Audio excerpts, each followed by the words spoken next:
भक्तवत्सलसारनिधे परिपालय मां वृषशैलपदे अतिवेलकया तव दुर्विषहैरनुवेलकृतैरपराधशतैः हरितं हरितं वृषशैलपदे भलया कृपया परिपाहि हरे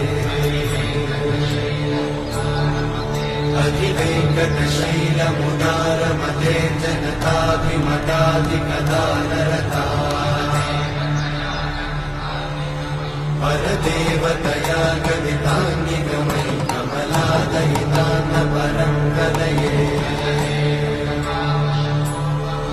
कलवेणुरवावशतोपवधूषणकोटिमृतात्स्मरकोटिसमा